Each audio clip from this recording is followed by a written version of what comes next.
Do we live in a singular universe, or are we inhabiting a sea of an infinite array of them, of which this one is only one? My guest today is an expert on this topic and talks about how for thousands of years people have wondered at this question and what the implications of the answers are. This question and more coming up next on Beyond Belief.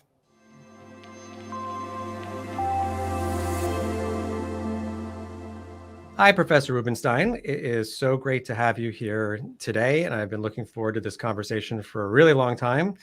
And you are a professional philosopher, which puts you in a category of professional that I think is very rare and very unique and fascinating. And in just thinking over what it is that you study, I looked at an etymological dictionary, what does philosophy mean? And it's most of the definitions seem to say that it's a love of wisdom. And my opening question for you is, that makes sense to me, but what is wisdom? How would you define what wisdom is itself and why we study that? Goodness. Well, I should say, a great question. I should say that I am a philosopher, and I'm the kind of philosopher who thinks about religion. I am specifically a philosopher of religion, rather than a philosopher of language or a philosopher of aesthetics or even ethics, even though these things all come into play with one another. Philosophy, yes, love of wisdom.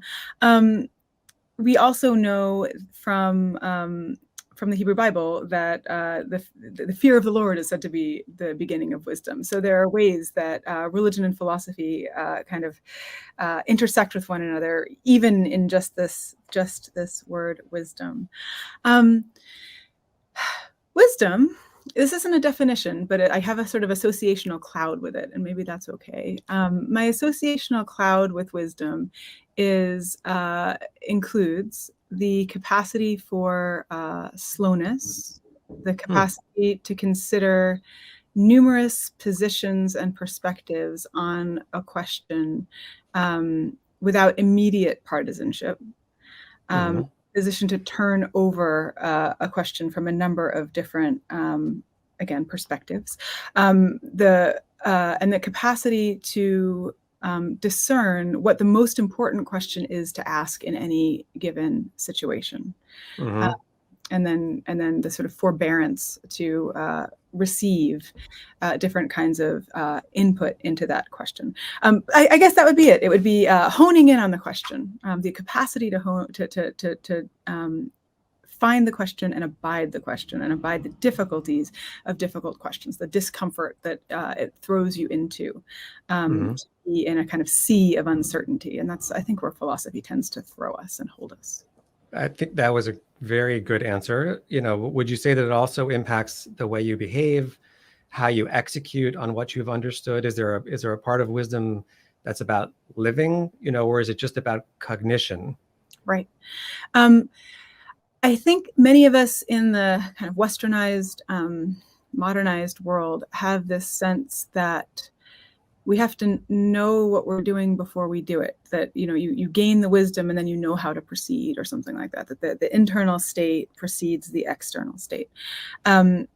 But I don't think that this is usually the case. I think usually what happens is you live in the world and you act, and that action then produces the internal state of either foolishness or wisdom or whatever it is. So in that sense, what wisdom would be the capacity to learn to attend to what it is that we're doing. And to learn from what it is that we're doing, and then maybe to change course and to do things differently. So it would get us into a kind of reciprocal relationship with the way that we act in the world. Okay, I like that a lot. And I want to share with you that I occasionally get accused of flattering my guests, but it's just not the case. And I'll explain why. I wouldn't invite somebody on if I didn't think that what they have done is really, really interesting. And in your case, I have not read everything that you've created, but I have read this book, Worlds Without End. And I have to just tell you, this is a magnificent book. And however that comes across, it just is. And what you've introduced me to is the knowledge that this question of having many worlds is ancient. And I had conceived of it as being this relatively modern, conception. And subsequently, after reading this and really, again, thoroughly enjoying it, I found I'm so much more educated on the concept. And I want to read you a quote that you wrote in the book Cool. to get a couple of questions on it. But you say, the fine-tuning problem, which is the concept that there are certain parameters that are set in the constants of the universe, the rate of gravitation, this weak and strong nuclear force, so on and so forth. They're set at such a precise rate that it's confusing to people how they ended up like that. But anyway, you say the fine-tuning problem opened the door to an all-powerful deity who sets the controls just right. To be sure, this argument is not properly scientific, yet it is encroached on the physicists' terrain with increasing insistence over the past 50 years or so, provoking frustration in most of them, acceptance in a few, and abject rage in others. So, first of all, well written. My question is, why frustration and rage as opposed to something like intrigue or curiosity? That's a great question. Why the frustration and the rage? So just to back up a little bit, right? The so-called fine-tuning problem, as you've begun to say, is it stems from the question of why the universe seems so beautifully suited to life when any other arrangement of the fundamental constants of nature would produce a universe either that didn't work, or that didn't have stars, or that didn't or that maybe had a couple stars but not enough to produce life. Like, why is it that the universe is so exquisitely calibrated that we have all of this instead of absolutely nothing? The easiest answer for those of us who are sort of trained up in the traditions that Western folks are trained up in is, well, there's a god. There's like a god who's a cosmic DJ, and he's like, okay, we're gonna have like this much gravity, we're gonna have this much weak nuclear. And he kind of like mixes it all together, and then so again, physicists there are a number of physicists who say, all right, I guess there's some kind of God who has set the parameters just right. The rest of them get, again, either frustrated or angry because I think that they have this sense, having trained as physicists in the 20th and now 21st century, that religion and philosophy have nothing to do with one another. So that it's a category mistake to answer a physical question with a religious answer. Right? That's, I think, the problem. It's as though I think to the physicists, it's as though you went to the refrigerator looking for an orange and somebody said, here's some Scotch tape. And you're like, what? This isn't even within the realm of what I was looking for, right? This is right. But it's what you found. But it's what you found. But like, this is not what I was looking for, right? I think that this goes a little bit beyond what you were asking, but I think that it's a kind of tragicomedy of errors, right? That physicists themselves ask this question: why is it that the universe is so exquisitely calibrated for life? And then get annoyed by an answer when it may be that like there's something kind of funky about the question, that there's something a little strange about the question. And by strange, I mean there's something metaphysical about the question. It's not just an ordinary question of physics to ask why is there isness rather than notness. That's not a question like, how do we get the ball to roll down the hill faster? That's of a different kind of order from usual questions of modern physics. So the issue seems to me to be that the physicists are, in spite of themselves, unintentionally, they don't know this because they haven't been trained as philosophers, right? Or even in a couple classes in philosophy because of the way that we track the disciplines these days. What they don't understand is that the question that they're asking is already a metaphysical one. When they ask why this, they're already asking questions about what's beyond the universe, right? And then they get surprised and annoyed when they get a metaphysical answer to a metaphysical question, right? But it's a metaphysical question, and this is the reason that we're there. Isn't that true of all scientific questions? Isn't it the case that science produces, through experimentation, facts, and and that's it. It seems that if you take it any step further than that, to me, you've gone into the world of philosophy, as you're pointing out. So it's curious to me. I mean, and maybe you're saying it's just an emotional thing, but once we've produced a set of facts, it can be put on a piece of paper, and I think the physicists maybe would just check out at that time and say, well, here's what we discovered, and maybe leave it to the philosophers and the theologians perhaps to start debating what the import is of it. But isn't this question, therefore, ultimately, isn't it just an inference from science as opposed to science itself? Mm-hmm. One could imagine, and there are some physicists who do this. There are some physicists saying, thus far can I take you and no further. This is, and now I will hand the rest over to people who know how to deal with metaphysics better than I do. There are also numerous physicists in particular right now, but really at their boundaries.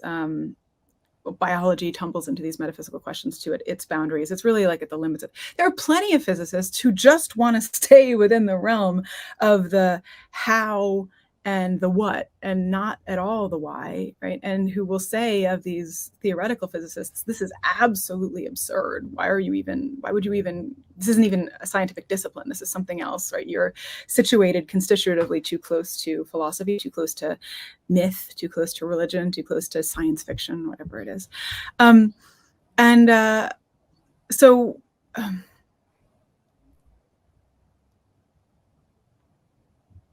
I'm very sorry. Remind me of the question you asked. Isn't this a philosophical? It's a philosophical inference from science. Oh, right. So why not just let it be a philosophical interest? Right. Why not let it be a philosophical inference? Because it is my sense that many of the theoretical physicists who are concerned with cosmology not only think that what they're up to is independent of philosophy and religion, but also that it's a substitution for it. It's a replacement of it. It is an advancement of it, and that religion and then philosophy are antiquated ways of knowing about the world, and that science has now replaced it.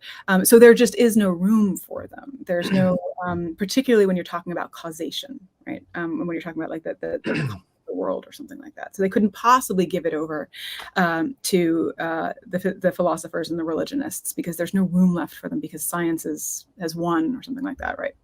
Right. Yeah, I interviewed Professor James Tartaglia a few weeks back, and a little bit he was lamenting, the fact that philosophy has sort of lost its mojo in modern times, and has taken seemingly such a backseat to science, that it's having trouble recalibrating how to be culturally relevant, in the same way that it once was. But I think it is. I think personally that science, knowingly or unknowingly, can't do without it, and is engaging in it whether they feel like it or not. Right. So maybe it'll be an interesting thing to point out for over many years, and see if it gets absorbed, that they are doing some philosophy by hook or by crook. But I have one more question on the multiverse concept, and then I'll move on to something else. But I'm just curious how you feel about it personally, given that it seems to me that the implications of this question are so huge. How should a person decide to act, in the meantime? Who knows? It's been going on for centuries. It's not settled.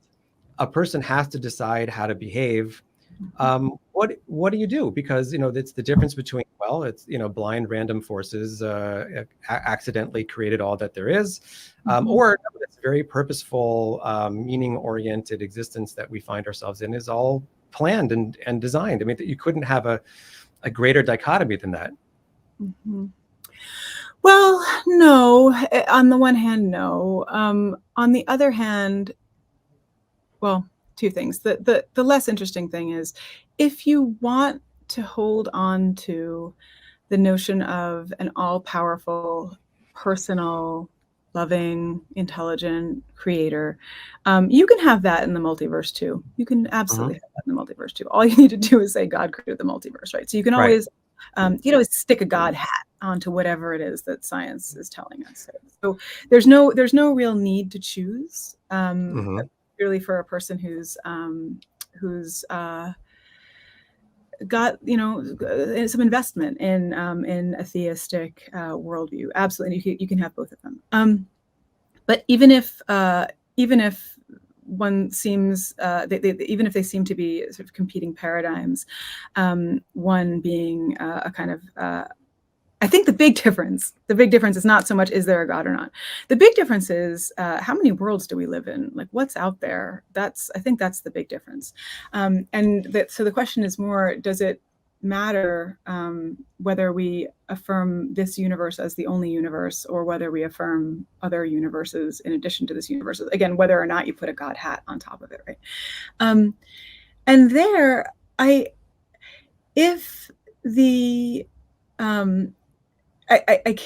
cannot answer this question. I can't answer it in any kind of satisfying ontological way, which is to say, I cannot tell you whether there's a multiverse or not. Nobody can tell you whether it's not just that I'm not trained in physical cosmology. Nobody can tell you whether there's a multiverse or not. People can make arguments one way or the other. There's evidence, of course, but the thing that counts as evidence for somebody counts as space dust for somebody else. There's right. I'm going to give away the punchline here and just say that nobody's going to be able to tell you whether or not there's a multiverse.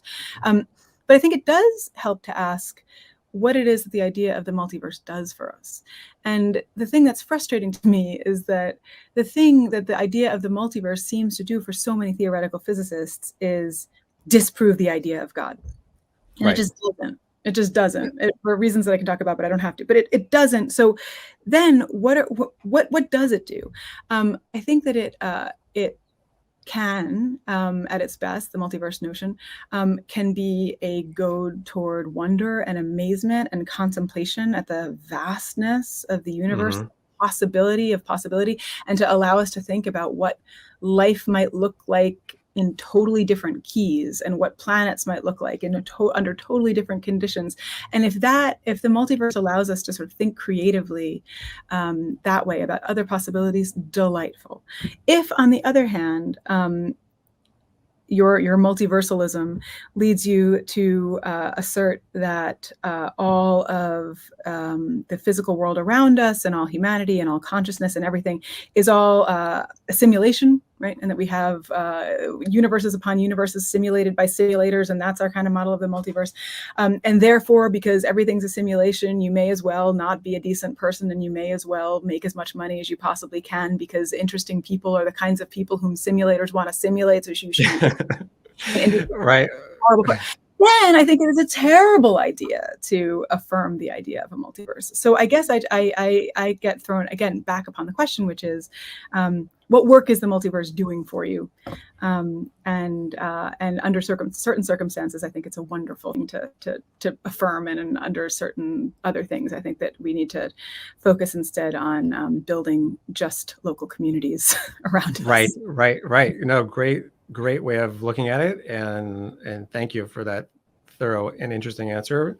Let's pivot for a moment.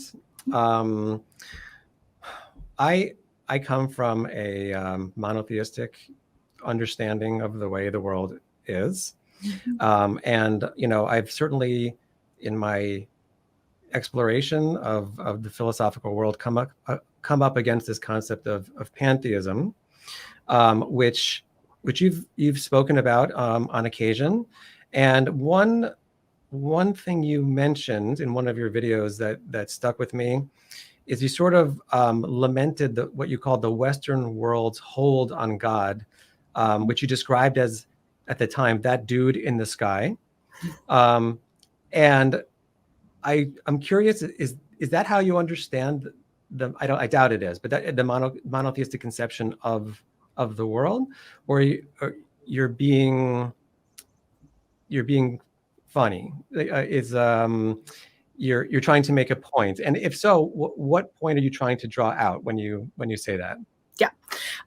Yeah, it is a flippant way to talk about the God of, say, Abraham and Isaac and Jacob, to call him that dude in the sky. I affirm and understand this. When I lament the Western world's hold on God. What I am lamenting is a particular form of imperial monotheism that crafted itself for the purpose of invalidating other ways of thinking about the world. So I'm thinking specifically of a conversional form of empire-aligned Christianity that is not particularly theologically sophisticated. Right, itself is itself a rather frightening reduction of the complexity of God. And that presents this particular God and a messianic way to that God as the only way to live on this earth or after this earth. The reason I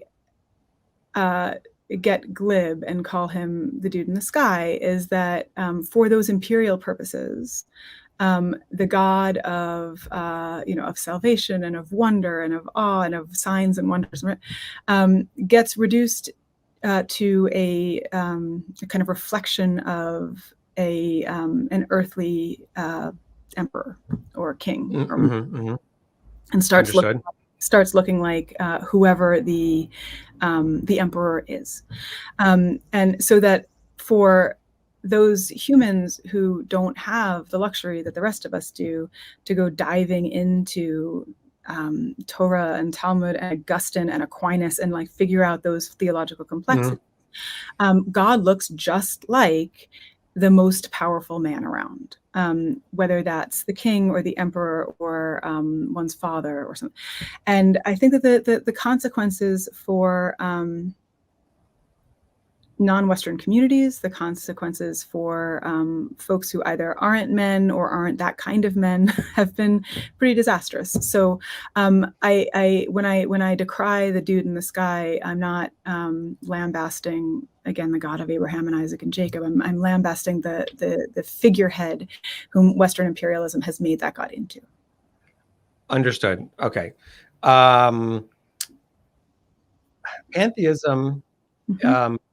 In my understanding, it strikes me a bit as sort of like a God light system, if you will.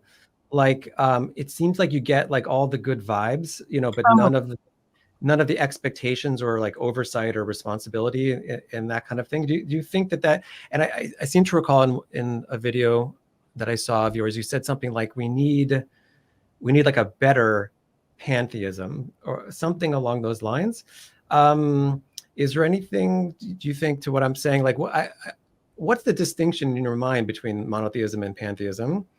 And is part of it is part of the rejection in some people's minds of the monotheistic approach, the not wanting to be overseen by some force? Okay. So I try to distinguish when I go to talk about pantheism. I try to distinguish between what William James calls a monistic pantheism and pluralistic pantheism. The monistic pantheism is the pantheism that says like everything is one, we are all connected, my arm is your arm and your love is my love and we're this and that and we're all the same and everything's the same and we're all united. And William James is like, I don't know, we don't all seem to be united. We seem to have a lot of differences. We seem to have a lot of strife. We seem to have a lot of disconnections. And of course, all things are composed by and related to a whole bunch of things, but all things aren't all things. All things are like a bunch of things, and they're also not a bunch of other things, right? And so James says, if we're going to think about pantheism, which he thinks that we should for a number of reasons, we should think about a pluralistic pantheism, which is to say just a riot of agents, of like sacred agents of what the Western world calls divinity, which is to say creation, sustenance, destruction, strewn throughout the universe as the universe. Lots of them, not just one, right? Not just three, not just one as three, not just two, right? But like tons. That everything that is participates to some degree in the ongoing creation and sustenance and destruction and recreation of the world. Okay. That is something more like a pluralistic pantheism. From this perspective, I think two things go away. The first thing that goes away is the god lightness, the god lightness of the notion of pantheism, that we're like all connected, so we should all just like tune in to the flow of it. Why do we lose it? Because if we are not invested in saying that all things are one, also don't need to be invested in saying that all things are somehow good, or that they're all on our side, or that there are, but the agents, the gazillion agents in the world operate toward different goals and with different means and toward different ends and at odds with one another. And so it's not a particularly rosy way of looking at the world at all. It's actually a fairly sober way of seeing that there are all sorts of forces in the world, and we need to figure out which ones we are prepared to throw our lot in with, and which ones we are prepared to oppose and fight. And so that I think is it's a more sober and more I think complex notion of pantheism. Infamously, Einstein was a pantheist and had this general relativity view of the whole cosmos as like intricately connected, and he was in just absolute wonder and awe at it all the time. What he couldn't handle was quantum mechanics, because it was so random and divided, and you couldn't predict it ahead of time, and you couldn't there's no continuity with the classical world. And one thing I try to suggest in this book that I wrote about pantheism is that if Einstein had really like carried his pantheism all the way through, the wonder, the harmony of the cosmos, and like the terror of the disunity of the cosmos would be two parts of his pantheism, right? So we need it. It's not just wonder in a good way. It's wonder in that sort of horrified way too. As far as the responsibility thing goes, it may be that the kind of all is one type pantheists might just be looking to get rid of oversight. My sense of the more sort of pluralistic pantheism is that it kind of multiplies your responsibility outward infinitely, so that rather than just being responsible to God, you're responsible in this sort of like Levinasian way to like everywhere God shows up, right? And not just humans, right? But the whole universe, the whole cosmos. I recently came upon my 4-year-old hitting a tree with a stick, and I was like, "You cannot hit that tree with a stick," and felt it as seriously and as dramatically as though he were desecrating some kind of sacred site. So it feels to me more of like a sort of fragmenting out of responsibility than a shirking of it. Okay, and just two quick observations on that, and we can move on. But it seems to me that if you push the Einstein approach to its logical conclusions, it seems to become polytheism as opposed to pantheism.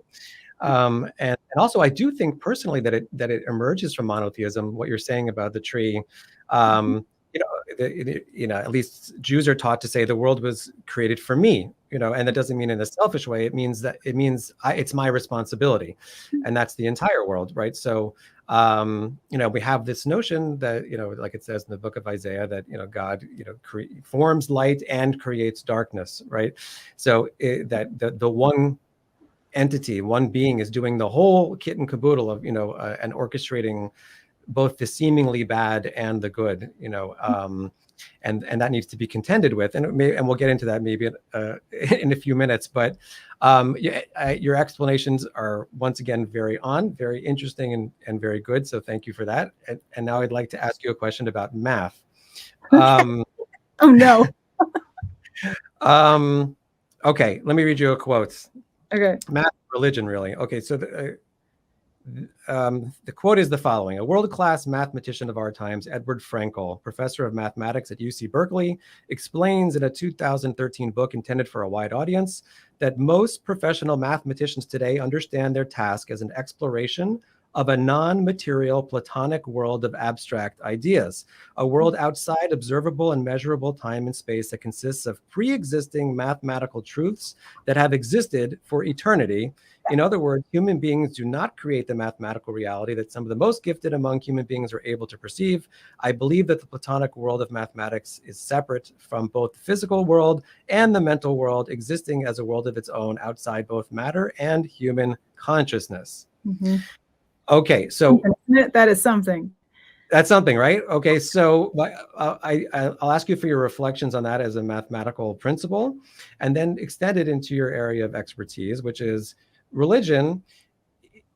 Is religion also discovered, or is it created? Is there a distinction between these two concepts in that regard? Okay. Let me work backwards, if that's okay. Sure. Is religion discovered or is it created? I think it's created. I think it's created. I think that religion is, at least that's the easiest answer, because it's one that I can demonstrate. It may be created and discovered, but it's certainly created. That religion, Okay. The ways that we have for marking off time and space as particularly important, right, as sacred, as different from other kinds of time and other kinds of space, are the product of human ingenuity, that the texts that we read, that the prayers that we recite, that the litanies that we come up with are all the product, again, of a human community's ingenuity. I think it would be hard to defend the notion that that somehow these rites and these texts have come down to us and that we've just unearthed them. We participate in creating them and making them, and I don't think that in any way takes away from their sacrality. It's in fact what makes sacred things sacred is a human investment in them, and a continuity of practice over time. And so I think it's from that position, because you'd be very hard pressed at this point to find religious practitioners from any of the major monotheisms who would say, who are also intellectually engaged with their own traditions, who would say, no, this stuff has come to us totally unfiltered from the divine. Sure. Or something like that, right? Sure. And yet you find mathematicians who say this. This is fantastic. I find this absolutely fascinating, because what it means is that the mathematicians are more theological than the religious folks are at the moment, right? That they have conviction that what they're doing is just discerning the truth of the universe, rather than making really beautiful stuff up, right? So they'll talk about the mathematicians will talk about these Platonic or Aristotelian paradigms in the sort of philosophy of mathematics, that the Platonic paradigm states that mathematics just is. It structures everything that is. It is outside time and space. It is eternal. And then whatever it is that comes into being participates. And I mean, this is like straightforward theology, right? For a monotheist, this is straightforward. Participates in those, and then it is the job of the mathematician in a sort of mystical, priest-like way to ascend to the of those forms. And then they tell you they're not religious, and then they tell you they're not philosophers, and it's just like, it's fascinating, because that they're more Platonists than the Platonists, and they're more theological than theologians. So I think that there's a way that learning about and thinking about religion can help us learn and think about what it is that the sciences do, and how it is that they talk about themselves in really similar ways, often to the ways that our humanities and our social sciences have talked about themselves. So you agree with me that the mathematicians are doing philosophy, and also perhaps doing religion. I think specifically theology. They are doing theology. Yeah. Yes. This is a theological statement. The statement that mathematical concepts exist outside of time and space and outside of human consciousness and matter. That is a theological statement. And then that what that makes is the everyday practice of mathematics into something like a religious discipline. Yeah. Right. Yeah. You, in another one of your videos, talk about a concept called disembodiment, which I found to be very interesting. And you say the following thing: the move to disembody the monotheistic God denigrates anything that can't get away from its body. Mm-hmm. And I'm sorry to be like just pulling these random videos that might be online that you haven't thought about in maybe years and whatnot, but it's an interesting idea. And the question I have for you is why? Mm-hmm. You know, is it not the case that like we're all subsumed in the all, so to speak, you know, and yet can have distinctions as individuals? It seems so. In other words, it seems like you're describing like the body as a problem, right? It's like a problem for people, as opposed to God, who doesn't have a body and therefore is not like sort of oppressed by it. And the analogy that I was thinking of is like, you know, in the same way that a kettle is able to make peace, so to speak, between fire and water, right? By being divisive. Mm-hmm. It's this thing that joins something as opposed to divide something, because if the two things were actually to touch, they would annihilate each other, so to speak. So I'm curious if you have any general comments just about that idea of disembodiment and the problem that you see there, and if there's any type of synthesis to be found through division as opposed to it being some kind of issue. Yeah, I mean, so in that sense, you know, God wouldn't be a kettle. God would be, because that God would be sort of rigorously either on the side of, well, probably of fire, right, rather than water, because God is understood only to occupy one side of the mind-body distinction. I don't think bodies are a problem. I think bodies are very important. I think I'm one of these people who thinks that consciousness is somehow uploadable and that it's that our embodiment is incidental to our consciousness. I think it's the condition of possibility of our consciousness. Can you explain that just a little bit more before you go on? Sure. What I mean is that I don't think that our thinking and our bodies are two totally separate substances, such that it makes sense to think of like a mind in a vat, right? That it is because our bodies are the way that they are that our minds are able to think the kinds of things that they think. And independently of those bodies, I don't think it makes a lot of sense to talk about mind. So from that perspective, I don't think bodies are a problem at all. We're all embodied. We're all physiologically, do I want to say this, equally embodied. What I mean when I say, when I talk about people who can't get away from their bodies is,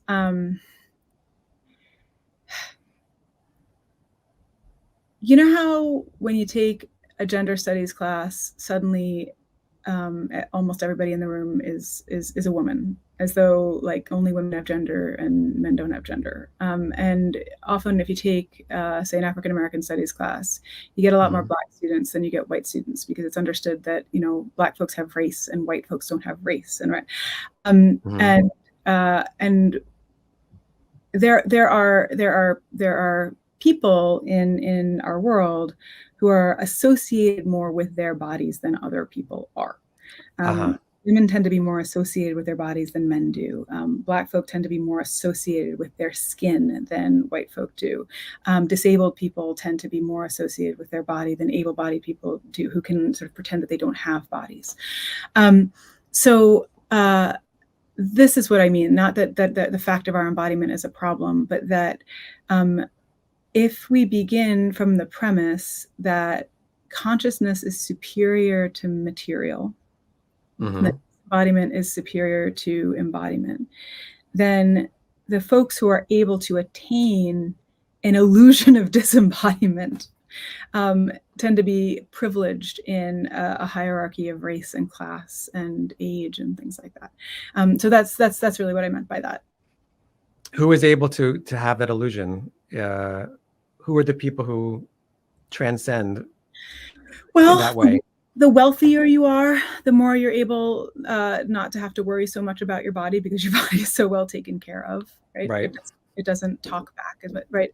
Again, the more able-bodied you are and capable of moving around, the less you have to think about how on earth you're going to move around. Certainly, again, the wealthier you are and the more capable you are of like crossing state lines where laws might be different and more agreeable to what you want or need, your body and your embodiment doesn't hold you down. For those of us who are able to, drive cars fairly regularly without just getting stopped randomly by the police, right? Our bodies aren't holding us down as much as they do darker skinned folks who tend to get pulled over by police. And I have a friend who's an Episcopal priest, and when she was 8 months pregnant, a number of the parishioners were saying, like, can you stop celebrating the Mass, please? Because it's like really uncomfortable for us to see a pregnant person that like somehow her body, they couldn't get past her body to the kind of God they needed to get to, right? That's very interesting. In the way.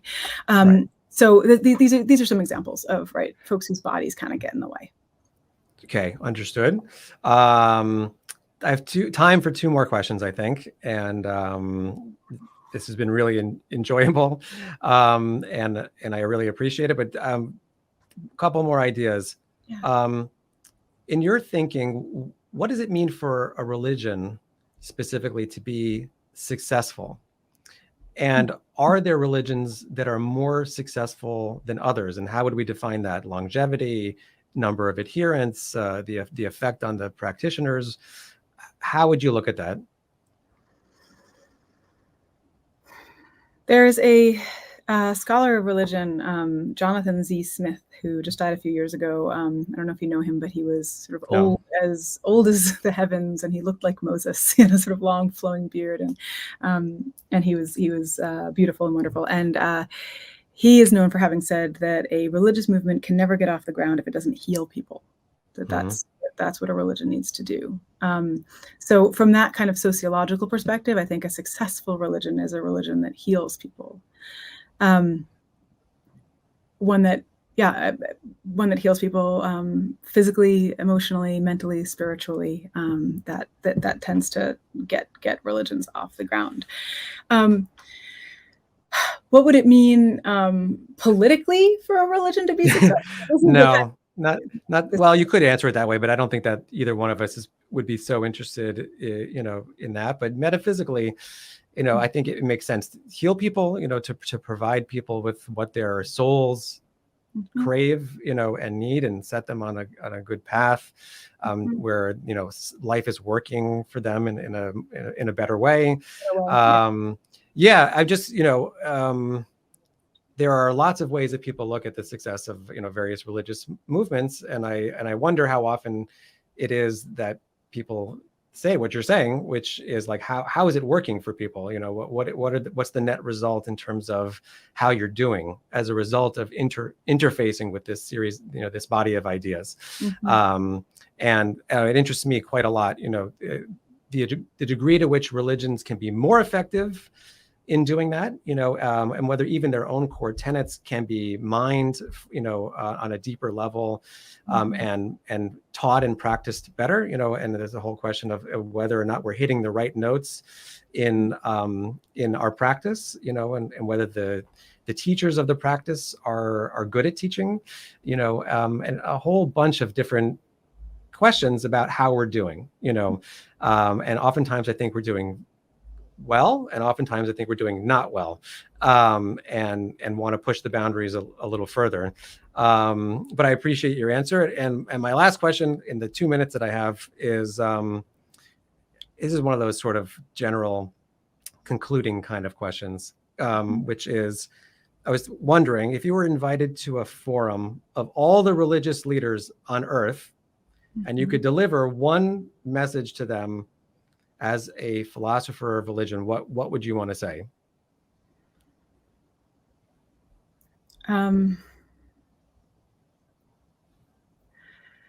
I'd say resist. Please continue to resist.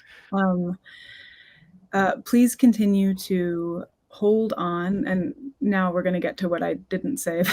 Sorry about the political success of religion. Please hold on to whatever it is your tradition teaches you about another way that this world could be, right? A different logic according to which we might live. Recently the ecumenical patriarch, the Archbishop of Canterbury, and and Pope Francis all co-signed a letter calling for immediate climate action right now in the face of an Earth that, and this is, from a Trinitarian perspective, right? This is not a pantheistic perspective at all. On behalf of an Earth God has created and God has entrusted into human hands, and nobody listened to it because nobody much seems to care what the ecumenical patriarch and the Archbishop of Canterbury and Pope Francis have to say in terms of, but if we could get all of them, maybe we could encourage them to hold on to what these traditions teach about the sanctity of Earth, regardless of whether it is inherently sacred or God created it or it created itself, whatever it is, and to bring those perspectives into back to the UN, and to, I don't know, refuse to bury anybody until we take serious. We will not bury anybody. We will not name anybody. We're not going to circumcise anybody. We're not going to baptize anybody until you take meaningful action on climate change. Okay. So, Professor Rubenstein, thank you so much for being here. That was such a great conversation, and I love your work and the way you communicate it. So thank you so much for being here, and for the audience, please subscribe, like, share, comment, and stay abreast of all the great stuff we have going on our YouTube channel. And we will see you next time with more fascinating people and great insights. Thank you so much for being here.